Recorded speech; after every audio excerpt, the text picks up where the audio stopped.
नमस्कार. The deep डाईव्हमध्ये आपलं स्वागत आहे.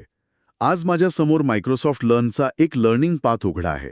नाव आहे AZ104 अझ्योर प्रशासकांसाठी व्हर्च्युअल नेटवर्क कॉन्फिगर आणि व्यवस्थापित करणे.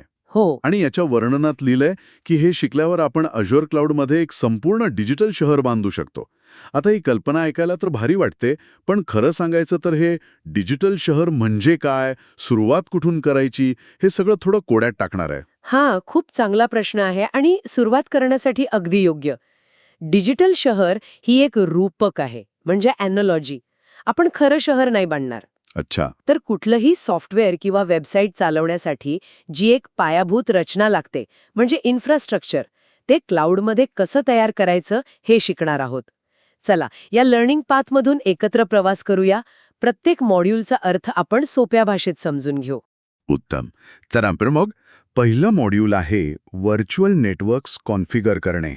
माझ्या स्क्रीनवर ॲड्रेस स्पेस, सबनेट्स असे काही शब्द दिसत आहेत आणि समोर काही आकडे आहेत. हे सगळं खूपच टेक्निकल वाटतंय. हो, सुरुवातीला वाटू शकतं. पण आपल्या शहराचं उदाहरणाने हे सोपं करूया. व्हर्च्युअल नेटवर्क किंवा व्हीनेट म्हणजे काय? तर ॲझ्योर क्लाउडमध्ये आपण स्वतःसाठी घेतलेली एक मोठी, खाजगी जागा, एक मोठा प्लॉट समजा. ओके, एक प्लॉट. हो, ही जागा फक्त तुमची. तिच्यावर तुमचा पूर्ण अधिकार. बाहेरची कोणतीही व्यक्ती तुमच्या परवानगीशिवाय थेट आत येऊ शकत नाही. ही झाली तुमच्या डिजिटल शहराची हद्द. ठीक आहे, म्हणजे मी क्लाउडमध्ये एक प्लॉट घेतला. मग हे सबनेट्स काय आहेत? बरोबर. तुम्ही प्लॉट घेतल्यावर थेट बांधकाम सुरू नाही करत, बरोबर? नियोजन करता. सबनेट म्हणजे तुमच्या मोठ्या प्लॉटचे छोटे छोटे विभाग करणं. म्हणजे जसं की एका कोपऱ्यात आपण वॉल बिल्डिंग्स बांधू, दुसऱ्या भागात दुकानं असतील, तिसऱ्या भागात डेटाबेससाठी एक सुरक्षित तळघर आणि चौथ्या भागात टेस्टिंगसाठी मोकळं मैदान. बरोबर. या प्रत्येक विभागाला सबनेट म्हणतात. हा. यामुळे व्यवस्थापन सोपं होतं आणि प्रत्येक विभागाला गरजेनुसार सुरक्षा देता येते. समजलं. आणि हे IP ॲड्रेसचे आकडे ते तर सगळीकडेच दिसतात. ते झाले तुमच्या शहरातल्या प्रत्येक घराचे आणि दुकानाचे पत्ते. या पत्त्याशिवाय कोणी तुमच्यापर्यंत पोहोचूच शकणार नाही. बरोबर. यात दोन मुख्य प्रकार आहेत. हो. प्रायव्हेट IP ॲड्रेस म्हणजे तुमच्या घरातला इंटरकॉम नंबर, जो फक्त घरातल्यांना एकमेकांशी बोलायला वापरता येतो. आणि पब्लिक IP ॲड्रेस, तो म्हणजे तुमच्या घराचा मुख्य पत्ता, ज्यावर जगातून कोणीही पत्र पाठवू शकतं. अच्छा. इथे सर्वात महत्वाची गोष्ट आहे नियोजन. मी अशा अनेक कंपन्या पाहिल्या आहेत ज्यांनी सुरुवातीला नियोजन केलं नाही आणि नंतर त्यांच्याकडे नवीन सर्व्हरसाठी पत्तेच उरले नाहीत. अरे देवा. हो, हे अगदी तसंच आहे जसं की पूर्ण शहर वसल्यानंतर रस्त्यांची नावं आणि घरांचे पत्ते बदलायला निघणं. खूपच गोंधळाचं आणि खर्चिक काम. वा, म्हणजे पहिला धडा नियोजन महत्वाचं.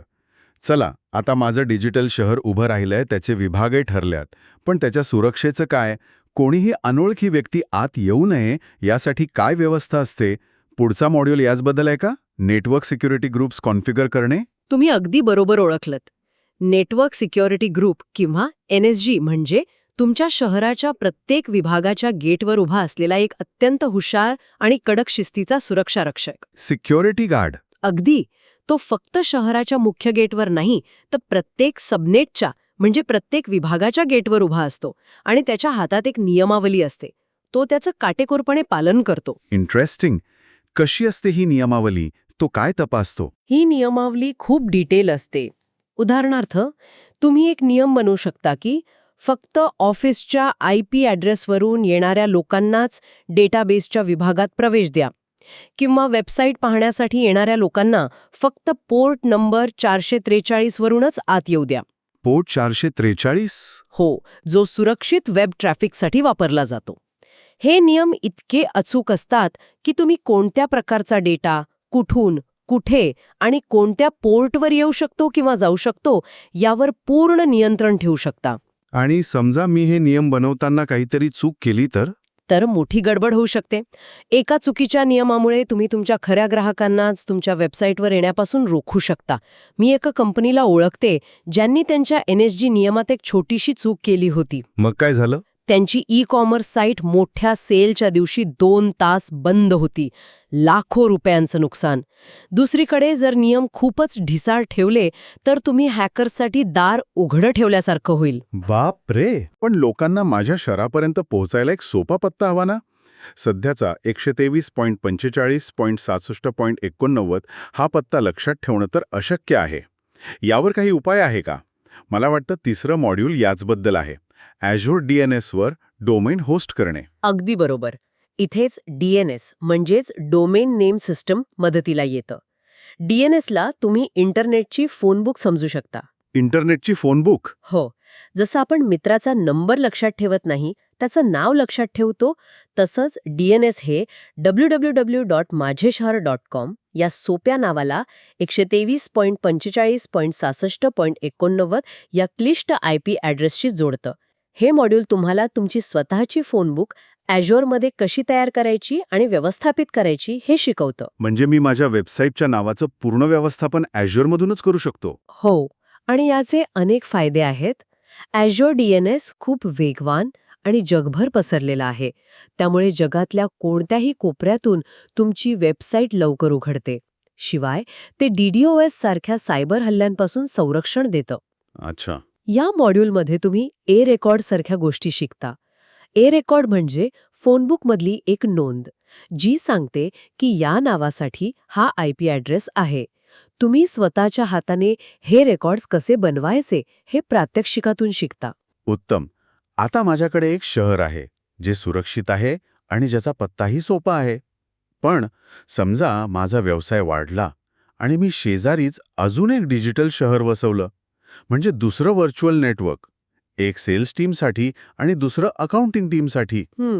या 2 शहरांना एकमेकांशी बोलायचं असेल तर त्यांना बाहेरच्या जगाच्या गर्दीतून म्हणजे इंटरनेटवरून जावं लागेल का? करतं Azure व्हर्च्युअल नेटवर्क पिअरिंग. व्हीनेट पिअरिंग म्हणजे तुमच्या 2 खाजगी शहरांमध्ये एक गुप्त खाजगी पूल किंवा बोगदा बांधणे. एक गुप्त बोगदा? हो. या बोगद्यामुळे दोन्ही शहरांमधले सर्व्हर्स एकमेकांशी थेट बोलू शकतात, जणू काही ते एकाच शहराचा भाग आहेत. त्यांना बाहेरच्या इंटरनेटच्या रहदारीत जाण्याची गरजच नाही. हा संवाद मायक्रोसॉफ्टच्या खाजगी नेटवर्कवरून होतो, त्यामुळे तो अत्यंत वेगवान आणि सुरक्षित असतो. म्हणजे सेल्स आणि अकाउंटिंग टीम आता थेट आणि सुरक्षितपणे डेटाची देवाणघेवाण करू शकतात. पण याचा अजून काही फायदा आहे का? हो, नक्कीच. यात गेटवे ट्रान्झिट नावाची एक खूप छान संकल्पना आहे. समजा तुमच्या एका शहरात बाहेरच्या जगाशी जोडणारा एक मोठा, महागडा गेटवे आहे. उदाहरणार्थ VPN गेटवे. ओके. तर पिअरिंगमुळे दुसरं शहरसुद्धा त्याच गेटवेचा वापर करून बाहेरच्या जगाशी संपर्क साधू शकतं. त्यांना स्वतःचा वेगळा गेटवे विकत घ्यायची गरज नाही. वाह, हे तर छान आहे. हो. हे म्हणजे एका सोसायटीत स्विमिंग पूल असेल तर शेजारची सोसायटीसुद्धा तोच पूल वापरू शकते. यामुळे खर्च आणि व्यवस्थापन दोन्ही वाचतं. आता आपल्या शहरात रस्ते आहेत, पूल आहेत, पण वाहतुकीवर नियंत्रण कसं ठेवायचं? Azure स्वतःहून सगळ्यात सोपा मार्ग निवडतो. पण मला जर ठरवायचं असेल की माझ्या शहरातला सगळा डेटा एका विशिष्ट सुरक्षा तपासणी नाक्यावरूनच म्हणजे फायरवॉलवरून गेला पाहिजे, तर ते शक्य आहे का?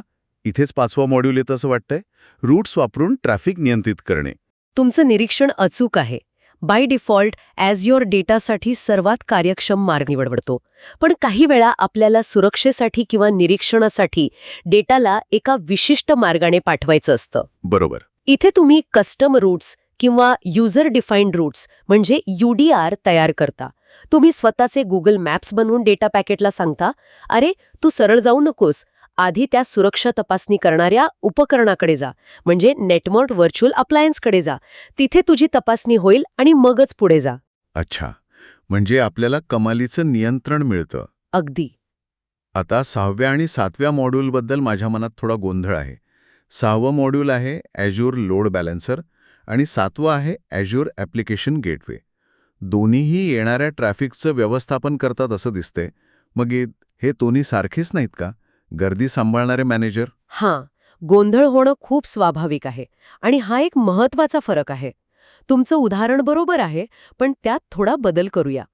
लोड बॅलन्सर हा एका मोठ्या दुकानाच्या दारात उभा असलेला मॅनेजर आहे. ठीक आहे. तो गर्दी पाहून लोकांना वेगवेगळ्या काउंटर्सवर पाठवतो. तुम्ही 5 जण काउंटर 1 वर जा, पुढचे 5 काउंटर 2 वर. तो फक्त गर्दी पाहतो, म्हणजे network traffic at layer 4.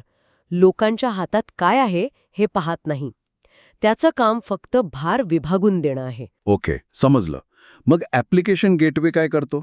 Application gateway हा एका पंचतारांकित हॉटेलचा द्वारपाल आहे, कॉन्सियर्ज. हा. तो फक्त गर्दी पाहत नाही, तर प्रत्येक व्यक्तीला विचारतो, सर तुम्हाला रेस्टॉरंटमध्ये जायचं आहे की स्पामध्ये? हां. आणि त्यानुसार त्यांना योग्य मजल्यावर पाठवतो. तो ट्रॅफिकच्या आत काय आहे, म्हणजे HTTP रिक्वेस्ट ॲट लेयर 7 हे समजून घेतो. जर कोणी तुमच्या वेबसाईटवर फोटो पाहण्यासाठी आला असेल, तर तो ती रिक्वेस्ट फोटो ठेवलेल्या सर्व्हरकडे पाठवेल. जर कोणी व्हिडिओ पाहण्यासाठी आला असेल, तर ती रिक्वेस्ट व्हिडिओवाल्या सर्व्हरकडे जाईल. तो लोड बॅलन्सरपेक्षा खूप जास्त हुशार आहे. वा, हा फरक खूपच स्पष्ट आहे. म्हणजे ॲप्लिकेशन गेटवे जास्त बुद्धिमान आहे. हो, आणि त्याचा सर्वात मोठा फायदा म्हणजे सुरक्षा. ॲप्लिकेशन गेटवेमध्ये वेब ॲप्लिकेशन फायरवॉल म्हणजे WAF नावाची एक अंगभूत ढाल असते. WAF. हो, ही ढाल तुमच्या वेबसाईटवर होणारे सामान्य हॅकिंगचे प्रयत्न, जसे की SQL इंजेक्शन किंवा क्रॉस साईट स्क्रिप्टिंग, आपोआप ओळखते आणि रोखते. त्यामुळे तुम्हाला एक अतिरिक्त सुरक्षा रक्षक मिळतो. आता आपण शेवटच्या टप्प्यावर आलो आहोत. आपण एवढं मोठं, सुंदर आणि हुशार शहर तर बांधलं, पण सगळं व्यवस्थित चाललंय ना, हे कसं पाहणार? शहरात कुठे वाहतूक कोंडी झालीये, कोणता रस्ता बंद आहे, हे कसं कळणार? इथेच 8वं आणि शेवटचं मॉड्यूल येतं, Azure नेटवर्क वॉचर. अगदी. नेटवर्क वॉचर हे तुमच्या संपूर्ण डिजिटल शहरासाठी एक CCTV आणि निदान प्रणाली आहे. बरं. हे प्रशासकांसाठी एक वरदान आहे. समजा तुमची 2 सर्व्हर्स एकमेकांशी बोलत नाहीत. का बोलत नाहीत? मध्ये कोणता सुरक्षा रक्षक त्यांना अडवतोय का? की रस्त्यातच काही अडचण आहे? या सगळ्या प्रश्नांची उत्तरं नेटवर्क वॉचर काही मिनिटात शोधून देतो. म्हणजे हे एक ट्रबल शूटिंग टूल आहे. हे फक्त ट्रबल शूटिंग टूल नाही, त्यापेक्षा खूप जास्त आहे. ते तुम्हाला तुमच्या नेटवर्कच्या आरोग्यावर लक्ष ठेवायला मदत करतं. तुमच्या नेटवर्कचा एक नकाशा म्हणजे टोपोलॉजी मॅप दाखवतं. डेटा पॅकेटचा प्रवास कसा होतो हे तुम्ही प्रत्यक्ष पाहू शकता. अच्छा. ज्यामुळे जी समस्या सोडवायला पूर्वी तासनतास लागायचे, ती आता काही क्लिक्सवर सोडवता येते. तर आज आपण Azureमधील व्हर्च्युअल नेटवर्किंगचं संपूर्ण शहर कसं बांधायचं आणि चालवायचं याचा एक खूपच मजेशीर आणि सविस्तर दौरा केला. एका रिकाम्या प्लॉटपासून सुरुवात करून त्याचे विभाग पाडणे, सुरक्षा रक्षक नेमणे, सोपे पत्ते देणे, गुप्त बोगदे बांधणे आणि शेवटी हुशार ट्रॅफिक पोलीस आणि CCTV यंत्रणा लावण्यापर्यंतचा प्रवास आपण पाहिला. महत्वाचं म्हणजे हे सर्व घटक वेगवेगळे असले तरी ते एकत्र मिळून एक मजबूत, सुरक्षित आणि कार्यक्षम क्लाउड इन्फ्रास्ट्रक्चर तयार करतात. यातील प्रत्येक मॉड्यूल तुम्हाला एक महत्वाचे कौशल्य शिकवते, जे कोणत्याही Azure प्रशासकाच्या भूमिकेसाठी अत्यावश्यक आहे. या लर्निंग पाथमुळे तुमचा पाया इतका पक्का होतो की तुम्ही त्यावर कोणत्याही प्रकारची मोठी रचना उभी करू शकता. नक्कीच. आता श्रोत्यांसाठी एक विचार. आज आपण हे सर्व शिकलो की हे डिजिटल शहर कसं तयार करायचं. पण विचार करा, जसं आपण आपल्या खऱ्या शहरांमध्ये सेल्फ ड्रायव्हिंग कार किंवा स्मार्ट ट्रॅफिक सिग्नलसारखं नवीन तंत्रज्ञान आणत आहोत, तसं या क्लाउड नेटवर्किंगमध्ये पुढे काय येऊ शकतं? हा एक खूपच विचार करायला लावणारा प्रश्न आहे आणि याचं उत्तर मला वाटतं ऑटोमेशन आणि आर्टिफिशियल इंटेलिजन्समध्ये दडलं आहे. भविष्यात असं नेटवर्क तयार होऊ शकतं जे स्वतःच समस्या ओळखेल आणि स्वतःच सोडवेल. हो, आणि जे स्वतःच शिकेल की कोणत्या वेळी जास्त ट्रॅफिक येतो आणि त्यानुसार स्वतःला तयार ठेवेल. आपण शहर व्यवस्थापित करायला शिकलो, पण आता पुढची पायरी असेल एक असं शहर जे स्वतःलाच व्यवस्थापित करेल. यावर विचार करायला नक्कीच हरकत नाही.